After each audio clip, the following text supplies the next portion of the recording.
Entonces el trabajo se convirtió en un dios. Hay mujeres que no conciben no trabajar porque piensan que están siendo inútiles. Cuando la mujer, por antonomasia, nunca es inútil.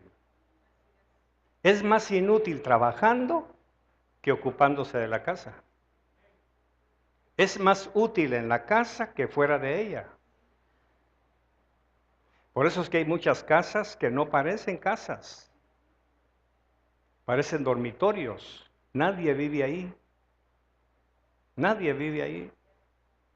Y eso ofende la santidad de Dios, porque Dios puso los diferentes roles en cada uno de nosotros. Que el hombre salga a trabajar y que la mujer administre lo que el hombre le lleva. Pero para eso se necesita una mujer de fe, una mujer de oración, que doble rodillas, que se humille delante de Dios y no delante de una plancha de pupusas. Que tenga sacerdote, lógicamente. Por eso aquí se le enseña al hombre, antes de casarse, que ya tiene que aprender a manejar su casa, que ya tiene que aprender a trabajar, para que cuando se case, su esposa se dedique a lo que tiene que hacer. Ese es el pecado de la iglesia tradicional, evangélica, que le enseña al hombre que si no le alcanza el sueldo, que mande a su mujer a trabajar. Y mire cómo son, voy a decir esta palabra, de pícaros los pastores que enseñan eso.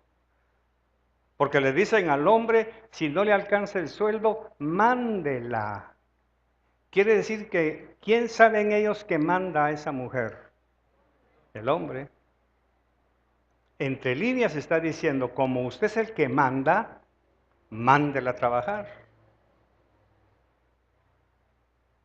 Y lo que él no calcula es que tú estás mandando a tu esposa a que tenga otro hombre sobre ella, que es el jefe.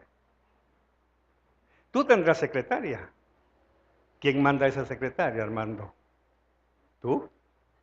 ¿Qué diremos de su esposo? Esa mujer tiene 2 hombres sobre ella. Pero eso no lo dicen estos pastores. Porque no se atreven a decirle al hombre que ore, que trabaje con Dios, que se humille para bajar el milagro del dinero y dárselo a su esposa. Eso no se atreven ellos. Porque lamentablemente muchos de ellos mandan a trabajar a su propia esposa. Entonces esta mujer tiene 2 cabezas. Ese es el problema. Por eso aquí caemos mal, como le dirán a alguien, que aquí somos muy exagerados, somos bíblicos.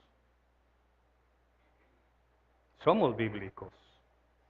No se avergüence, no se sienta mal. No soy yo quien le está dando esto, es la palabra. Porque si usted, a menos que corte ese pedacito con un gilet, que dice, porque el marido es cabeza de la mujer, córtelo y entonces en su Biblia no va a aparecer. Pero en todas las demás Biblias va a estar ese verso. Porque el marido es cabeza de la mujer, así como Cristo es cabeza de la iglesia. No dice porque el jefe es cabeza de la mujer, dice el marido. Esta mañana quiero platicar con ustedes un tema muy interesante. Y la primera lectura está en Éxodo capítulo 3, verso 10. Vamos a leerlo en el nombre del Padre, del Hijo y del Espíritu Santo. Ahora pues, le dice el Señor a Moisés, ven y te enviaré a Faraón para que saques a mi pueblo, los hijos de Israel de Egipto.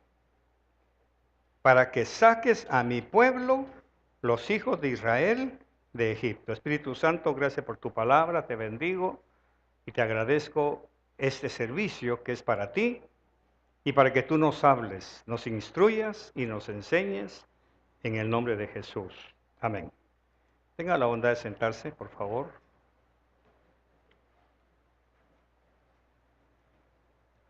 Ahora sí sentados veamos Éxodo 19, capítulo 6, por favor. Y dice, y vosotros seréis para mí un reino de sacerdotes y una nación santa. Y vosotros seréis para mí un reino de sacerdotes y una nación santa. Estas son las palabras que dirás a los hijos de Israel. Y por último, vamos a Deuteronomio, por favor, capítulo 26, verso 18. Antes de morir, Moisés expresa unas palabras finales y dice en Deuteronomio 26, y el Señor ha declarado hoy, diga conmigo hoy, otra vez hoy, que tú eres su pueblo, su exclusiva posesión, como Él te prometió, y que debes guardar todos sus mandamientos. Lea bien esto. Y que Él te pondrá en alto sobre todas las naciones que ha hecho para alabanza, renombre y honor. Y serás un pueblo consagrado al Señor tu Dios, como Él ha dicho. Estas tres lecturas tienen un misterio.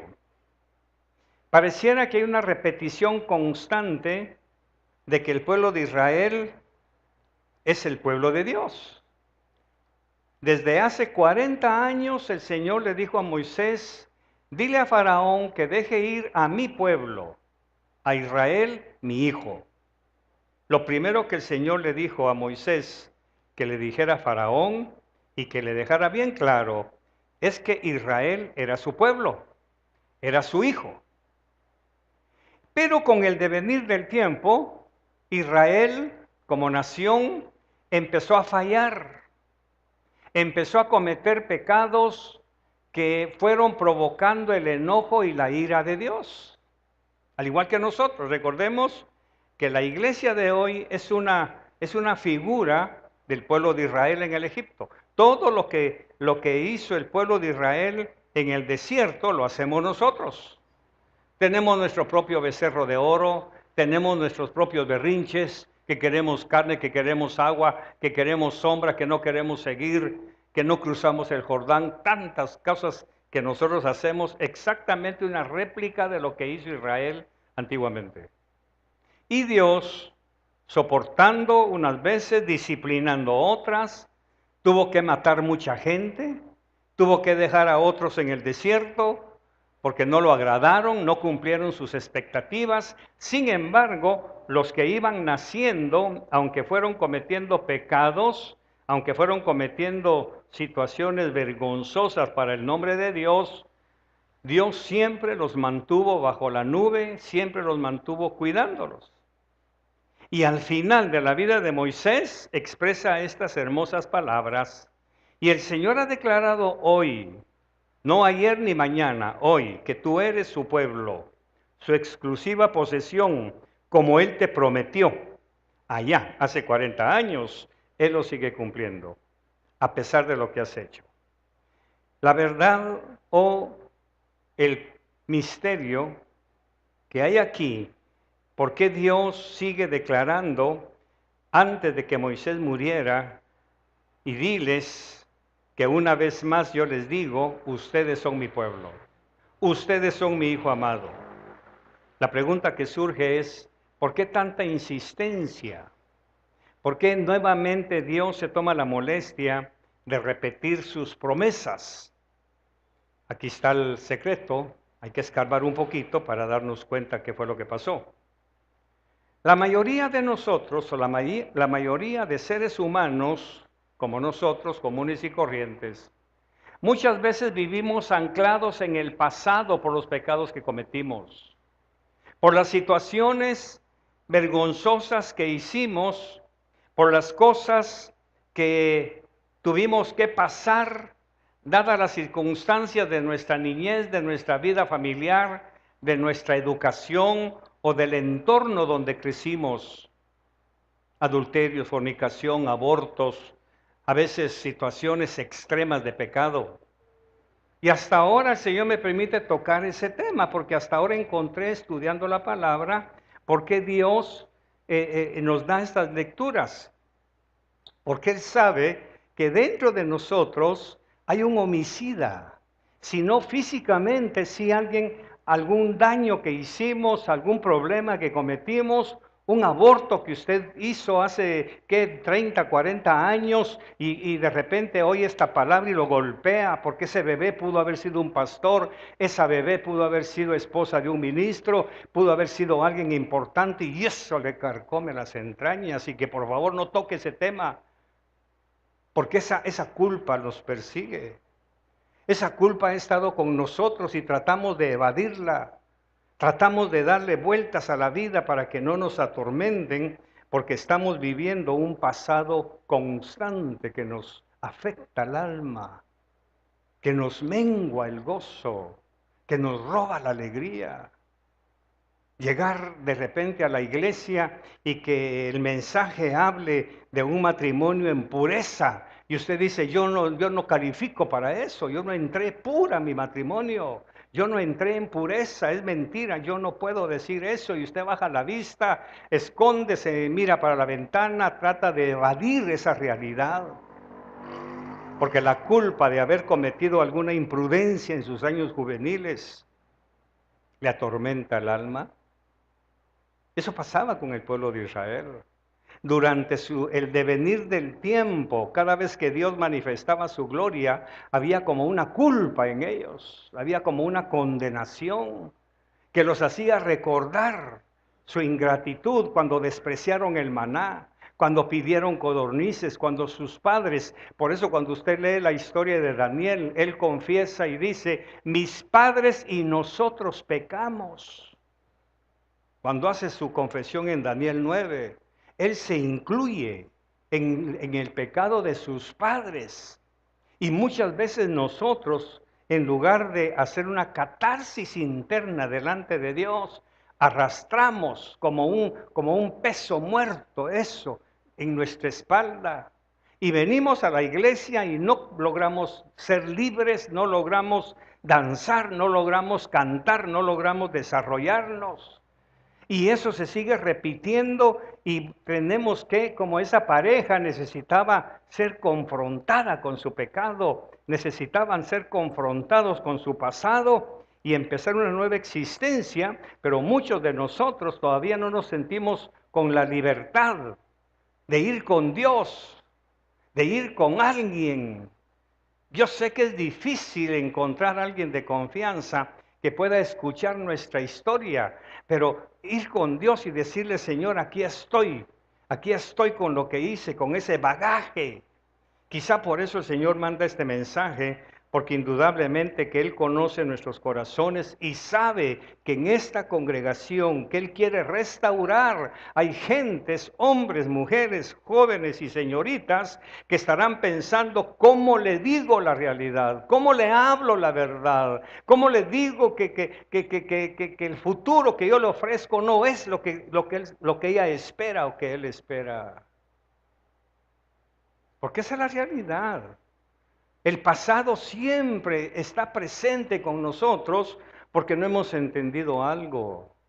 Por eso el Señor le dice a Moisés, Moisés, antes de morir, dile al pueblo que hoy, no ayer ni mañana, hoy siguen siendo mi pueblo. Hoy siguen siendo mis hijos. Hoy siguen siendo mis amados. Hoy siguen siendo de mi propiedad exclusiva. Hoy, diles Moisés que hoy eres pueblo mío, mi exclusiva posesión. No me importa lo que hicieron atrás, no me importa lo que va a pasar adelante. Recuerde que el pueblo está a punto de entrar a la tierra prometida. Y como predicó mi esposa, Josué les dice, yo y mi casa serviremos a Jehová. Y todos dijeron, nosotros también, pero 2, 3 generaciones volvieron a hacer lo mismo. Dios lo sabía. Por eso Dios, mis queridos, no se fija en el pasado. Somos nosotros los que tenemos tatuado ese pecado en nuestra mente.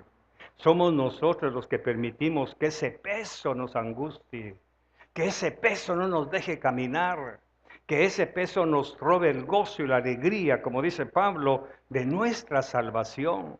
Somos salvos, pero sumidos en una tristeza horrible, sumidos en una situación del pasado que no logramos romper, esas cadenas de impiedad. El pecado del pasado, cuando vivimos ahí, nos mantiene en un constante estrés. En algún momento se va a saber. En algún momento me van a descubrir. En algún momento tengo que confesar la verdad. Porque aparte de todo viene la palabra y nos dice, porque no hay nada oculto que no haya de ser manifestado. Ay, Señor, perdóname, por favor, haz algo. Que mi pecado no permanezca. Y se nos olvida que la misma palabra dice, porque todos tus pecados, cuando son lavados con la sangre de Cristo, que dice que aunque fueren rojos, serán blancos como blanca lana, y que son enterrados en el fondo del mar. Pero Satanás, eso nos lo borra, nos nebuliza la mente y nos hace creer, olvídate, tu pecado va a salir a luz. Tu pecado va a salir a luz y empieza a fastidiar y empieza a fastidiar y vivimos en un estrés terrible. La otra situación, por eso es que el mensaje se llama solo presente, hoy. Porque la otra situación que nos pone ansiosos es ¿qué voy a hacer mañana? ¿Cómo le declaro la verdad? ¿Qué va a pasar? ¿Cómo va a reaccionar? Que cuando le diga eso que pasó en mi juventud, por eso Jesús dijo, conocerás la verdad y la verdad te hará libre. A veces los hijos hacen preguntas. A veces las hijas especialmente, que son chispudas con las matemáticas. Mami, ¿y tú cuánto te casaste con mi papá? Ah, tal fecha. Ayer mi esposa me hizo una observación de algo, ¿verdad? Con respecto a mi hija, viendo bueno, ahí se va a contar después, pero la hija pregunta, mami, ¿y tú cuánto tiempo tienes de casada? Ah, pues 22 años, chanfle, y yo tengo 23. O sea, mami, ¿cómo está la cosa? 22 años con mi papi, yo tengo 23. Mami, y entonces yo cómo nací. ¡Chas! ¿Cómo se lo digo? ¿Cómo se lo aclaro? ¿Sí o no? Ese momento llega. ¿Cómo decirle a una niña en inocencia? Es que, fíjate que yo estaba durmiendo un día y una cigüeña vino de París y tú venías ahí colgando, te dejó caer y yo te agarré. Y tu papi y yo te agarramos, ajá, del pelo, de las orejas, ¿de dónde? ¿Usted cree que la niña se lo va a creer? La pregunta es, ¿qué pasa en ese momento kilométrico en que usted está picando cebolla y su niña se acerca a hacerle cuentas? ¿Sabe qué? Suelte el cuchillo, se va a cortar el dedo. Y empiece a pensar, tengo que hablar, pero en ese momento, ese instante se hace eterno. ¿Cómo aclararle que no soy la madre perfecta que ella cree? ¿Cómo decirle que al que ella le dice papi no es su papi? Que llegué embarazada al matrimonio, que caí en el pecado, diciéndole ahora que se cuide y yo no me cuidé. ¿Cómo decírselo? Esas son las cosas del pasado que nos estresan, que nos hacen vivir en ansiedad, que nos hacen vivir con dudas, porque todos en algún momento vamos a confrontar, si el Señor quiere, a menos que no lo confesemos. Por eso dice la Biblia, el que confiesa sus pecados y se aparta, ¿qué dice? Alcanza misericordia. ¿Para qué vivir en el pasado? ¿Por qué vivir pensando en el futuro? Jesús dijo, no os preocupéis por el mañana, basta con el afán de cada día. Cuando nosotros quedamos estacionados en el pasado, en el pecado que cometimos en el pasado, le estamos negando al Señor el derecho de darnos el futuro que Él quiere darnos. ¿Qué futuro quiere Dios para nosotros? Verso 19. ¿Me lo ponen, por favor, del capítulo 26? Verso 19. Y Él te pondrá en alto sobre todas las naciones que ha hecho. Él quiere eso para nosotros. O sea, el futuro que nosotros debiéramos esperar es que Él nos ponga en alto sobre todas las naciones. Quiere decir, naciones en Apocalipsis también son personas. que nos ponga en alto sobre aquella persona que nos humilló, que nos hizo pecar, que nos abusó, sobre aquella persona que nos hizo sentir despreciados, humillados, miserables. No me niegue, iglesia, que de repente hay un pecado tan profundamente arraigado del pasado que la sola mención del nombre, usted quisiera decirle, no me menciones ese nombre, porque ese nombre está asociado a una historia negra de nuestra niñez. Ese nombre está asociado a una historia de pecado, a una excursión del colegio, a una excursión de la escuela. Es ese nombre, está íntimamente, hay una atadura que sabemos perfectamente qué es. Y ahora viene su hijito y tiene un amiguito que se llama exactamente igual que aquel ingrato. Y usted la agarra contra ese cipote, no me gusta tu amigo, no le gusta que ese niño le recuerde su pasado. Porque ese es el alma humana. Así es como funciona el ser humano por el pecado que nos persigue siempre. Cuando nos quedamos estacionados en el pecado del pasado, le estamos negando al Señor que Él cumpla lo que promete para nuestro futuro. Por eso algunos piensan que no hay futuro para mí. No, para mí ya no hay futuro, hermano. ¿Por qué? Porque arruiné mi vida. ¿Qué vida no está arruinada? Y el Señor dice, y Él te pondrá en alto sobre todas las personas que te dañaron, sobre aquellos ingratos, sobre aquel tío borracho, sobre aquella madre que te insultaba, sobre aquella madre que te inutilizó y que te hizo una mujer, voy a decirlo de esta manera, una mujer tan responsable que ahora destruyes tu propia casa, porque si no trabajas sientes que no sirves para nada. Hay cristianas, mi querida hermana, y ten cuidado, bueno, tú ya no tienes niñas, ¿verdad? Gloria a Dios, pero ustedes que tienen niñas, tengan cuidado. Cuando su hija se gradúe, no le exijan que use el título para ir a trabajar. El título debe ser para ustedes. Ya lo dije la vez pasada. Papi y mami, aquí está su título. Ustedes lo pagaron, ustedes me sostuvieron, el título es para ustedes. Yo me voy con mi esposo. Amén, Rosa. Porque ese fue el problema que te dijeron a ti. Trabaja, hace algo. ¿Para eso te graduaste? ¿Para eso tenés título? Ah, muy bien. ¿Y la que no tiene título está exenta de trabajo? Tampoco. Una tiene que trabajar porque tiene título y la otra tiene que trabajar aunque no tenga título. La cosa es trabajar. Ajá. ¿Y los hijos? ¿Y la casa? ¿Y la ropa? ¿Y la adoración? ¿Y la luz de la casa que es la mujer quien la enciende?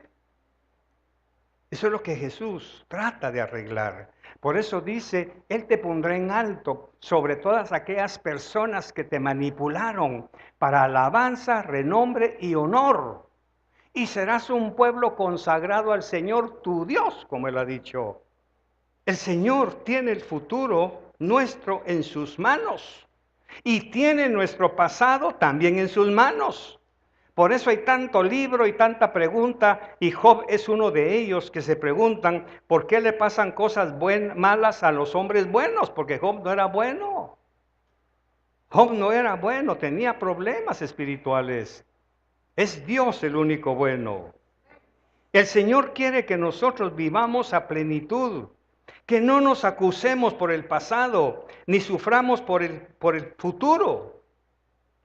Nosotros, el Señor lo que quiere es liberarnos de toda la amargura que la vida, nuestros ancestros, nuestros padres, nos rodearon con esos cercos tan exigentes que nunca logramos dar la talla. Por eso a mí en lo personal me interesa mucho cuidar el alma, la inocencia, la fe de sus niños. Me interesa que ellos desde ya confíen en Dios. Tengo una gran carga venido.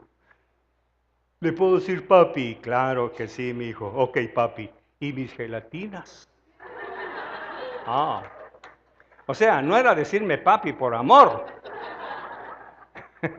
Era porque antes yo le mantenía sus gelatinas. Y entonces cada domingo, papi, ¿me trajo gelatinas? No, mi hijo se me olvidó. Ay, iba al súper, iba aquí, iba allá, miraba las gelatinas, me acordaba de Miguelito y toda la cuestión, hasta que compartí con José. José, haz algo a favor mío, necesito un frasco de gelatinas. Yo me imagino que José, yo todavía quiero gelatina. No, es ese niño. No quiero que pierda la fe en los adultos. No quiero que diga que los pastores somos mentirosos, ya suficiente. Las últimas veces ya no me dijo, ¿qué tal pastor? Ya no me dijo papi. ¿Cómo le voy a decir papi si me miente? Hoy le voy a dar la sorpresa porque José me dijo, yo se lo traigo pastor. No es para mí, es porque necesito que ese niño en su inocencia crea que todavía habemos personas que no dañamos, que no mentimos, aunque soy un mentiroso de primera, pero no con él. A usted pues ni modo, no sé si me cree o no, pero él quiero que me crea. Amén. Porque está en juego la fe de esa criatura. Y yo tengo la responsabilidad de que él viva su niñez con toda libertad. El Señor nos manda a decir esta mañana, Carlos, dile al pueblo que el Señor ha declarado que hoy, ustedes son su pueblo, su exclusiva posesión, como Él lo ha prometido. Porque Él dice, el Señor dice, vosotros pues sois pueblo santo, real sacerdocio, nación santa, pueblo escogido por Dios. Pero ese espacio de tiempo entre el pasado y el futuro, hay un presente que no queremos vivir. Por eso es que el Señor corrige a veces con dolor, a veces pareciera que es la vergüenza, pero no avergüenza a nadie. Los que nos sentimos avergonzados somos nosotros. Es lo que quiere recordarnos siempre. ¿Qué estás haciendo con tu vida? ¿Por qué permites que esas cosas viejas te consuman?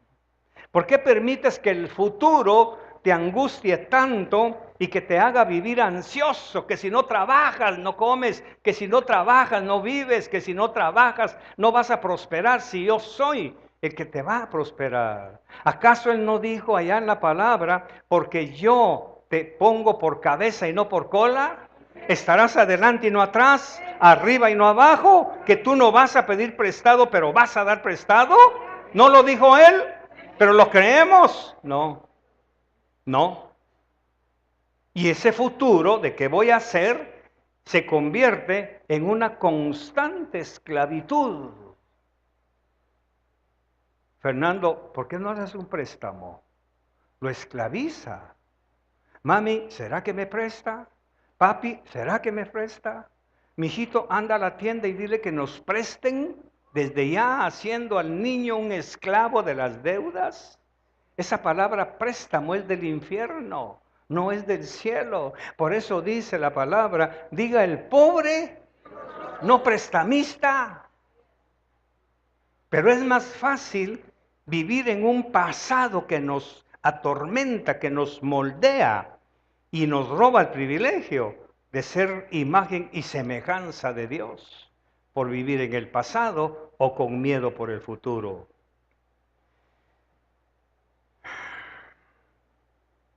El Señor dijo en una de las profecías, o mi esposa me lo dijo, que no juzgáramos. Eso me dijiste una mañana, ¿verdad? Que es peligroso juzgar sin darnos cuenta. Eso me abre el panorama de esto. ¿De qué acusaron a Jesús un sábado que fue a la sinagoga? De incumplir la ley. ¿Qué fue lo que hizo en esa sinagoga? A ver si te recuerdas. Sanó a un hombre de la mano seca. ¿Se recuerda? ¿Y por qué lo sanaste en sábado? Ellos estaban juzgando la actitud de Jesús. Estaban juzgando equivocadamente la acción de Jesús. Que Jesús rompía el sábado por sanar a un hombre. Y esto me llevó, cuando mi esposa me lo habló hoy en la mañana en el desayuno, me llevó rápido a revisar mis notas. Y yo leí en un Talmud, no en la Biblia, sino en un Talmud que es una de las interpretaciones de la palabra, de la ley, de la Torá, del Antiguo Testamento, esta historia. No es bíblica porque no puedo tener esa base, pero se la dejo para que usted la analice, por qué juzgamos mal. Dicen los que estudian esos misterios que el hombre de la mano seca ve entrar a Jesús.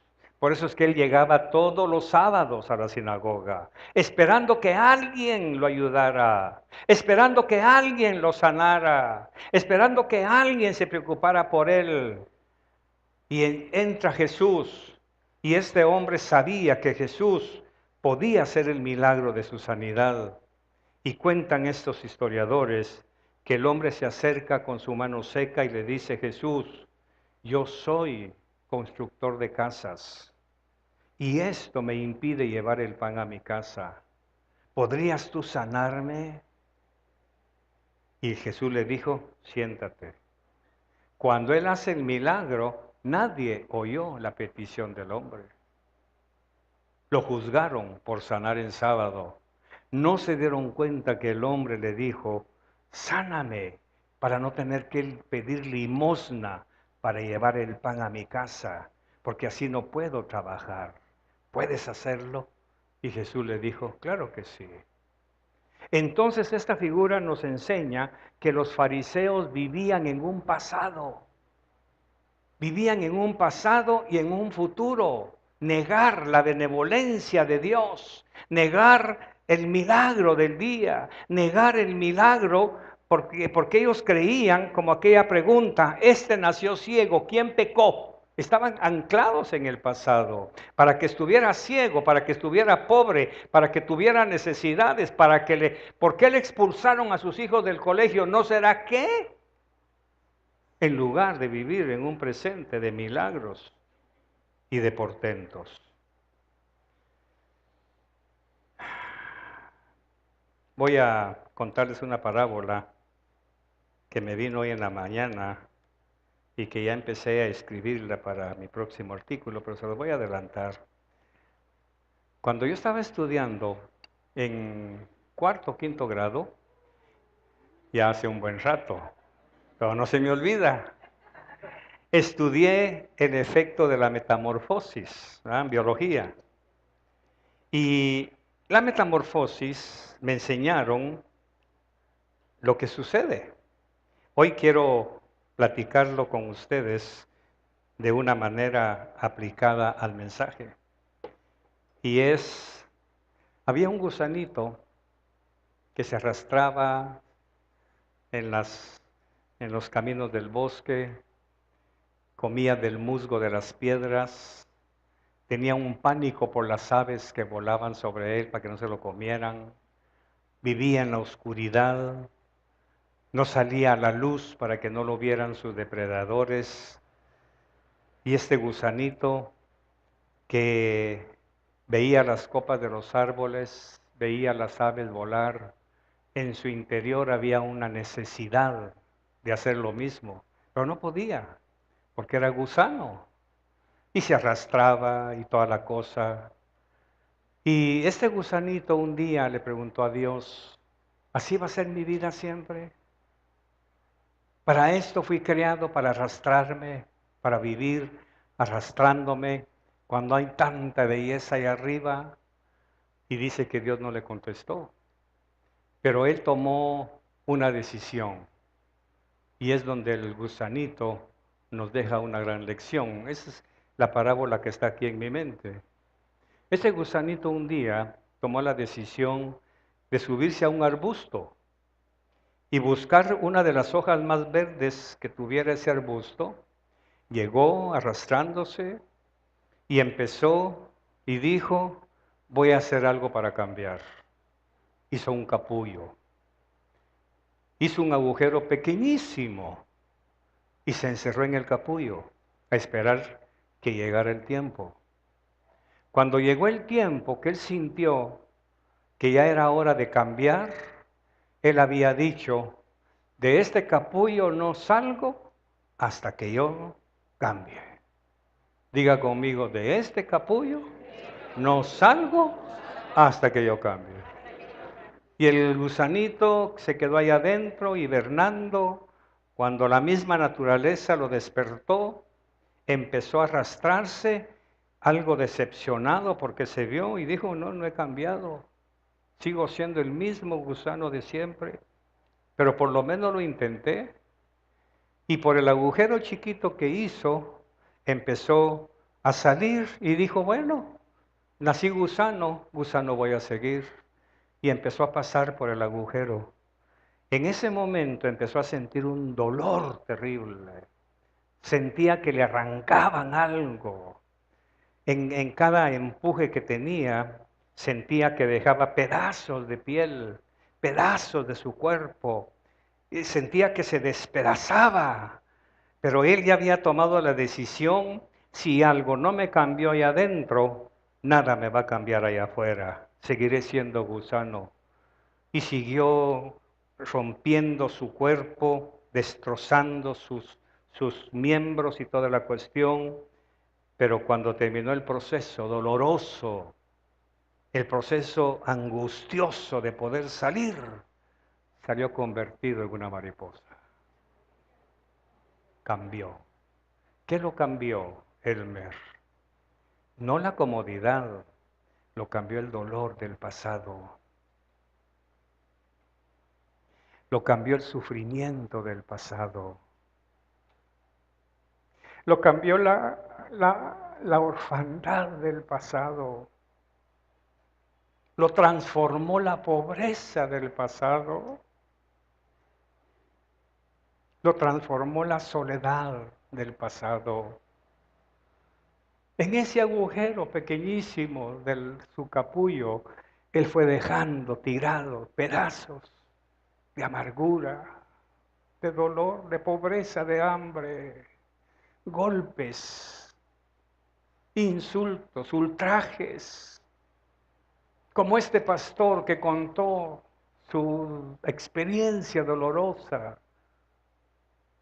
Muchos todavía seguimos arrastrándonos en las piedras del camino. Todavía continuamos arrastrándonos, comiendo musgo, en lugar de convertirnos en alguien que pueda disfrutar el néctar de las flores. Porque no hemos entendido que el pasado no nos deja transformarnos. Este gusanito me dio una gran lección. No importa lo que haya que sufrir, de este capullo no salgo hasta que cambie algo en mi vida. Ese capullo es la oración. Ese capullo es la intimidad con Dios. Ese capullo es la decisión. Juancillo, ese capullo en el que estás, de ahí tiene que salir una mariposa. Esa metamorfosis de tu alma que Dios va a usar para ponerte sobre toda esa gente que hoy te ve como un gusano. Esa gente que te desprecia, esa gente que te desafía, que te insulta, que te ultraja, ese pasado que te hizo vivir momentos de dolor y de amargura.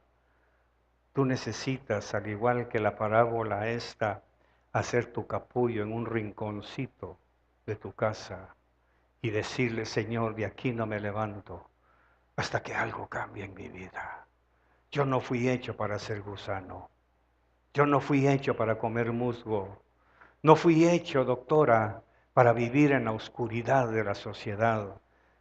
Usted fue hecha para brillar con los colores hermosos de Dios que ha puesto en su vida.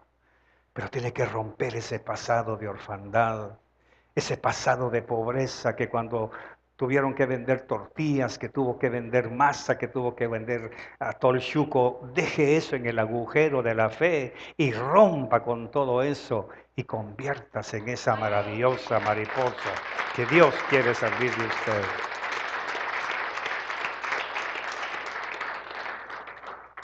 Pero este gusano tomó una decisión. Dios no me contesta. Y si Dios no me contesta, es porque su respuesta ya me la mandó. ¿En dónde está su respuesta? Y tomó la decisión de escalar, siendo gusano, encerrarse en su capullo y tomar una decisión. No salgo de aquí. No me voy de esta vida hasta no haberme convertido en lo que Dios quiere que yo sea. El pasado no tiene poder para negarme el privilegio de poder volar y probar el néctar de las flores y polinizar otros jardines con la presencia de Dios en mi vida. Eso es lo que el Señor quiere. El pueblo de Israel pecó, pecó y pecó. Y a punto de entrar a la tierra prometida, Dios les dijo: Moisés, tú vas a morir, el pueblo va a entrar, diles que hasta aquí, hoy, siguen siendo mi pueblo. Que hoy sigo siendo su Dios. Que hoy, Nora, Él sigue siendo tu sanador. No tienes como gusano que esperar que alguien te tire una miga. No, Señor, tú tienes derecho de comer de los manjares que Dios ha preparado para usted. Dicen gloria a Dios. ¿Qué piensa hacer entonces? ¿Qué piensa hacer? ¿Seguir siendo gusano? ¿Seguir siendo el hombre de la mano seca? Esperando sábado tras sábado que alguien se fije en su mano seca, cuando ya vino Jesús, esperando que usted le diga: ya me cansé de pedir limosna, ¿puedes sanar mi corazón? Ya me cansé de pedir besos y abrazos a mi esposo, ¿puedes darme amor? Ya me cansé de limosnear, Señor, un abrazo, ¿puedes dármelo tú? Ya me cansé de qué. Si usted no ha llegado al cansancio, Dios le dice hoy: si usted sigue pensando en el futuro, cuando llegue al futuro va a llegar con amargura. Mejor viva su presente y deja que yo te levante y te ponga por sobre todos aquellos, tus padres, tus abuelos, tus tíos, que yo te ponga sobre ellos para que se den cuenta que no fue por la presión de tus estudios, que fue mi mano poderosa la que te ha levantado. Amén. Cierren sus ojos, por favor. Cierren sus ojos. Vamos a orar.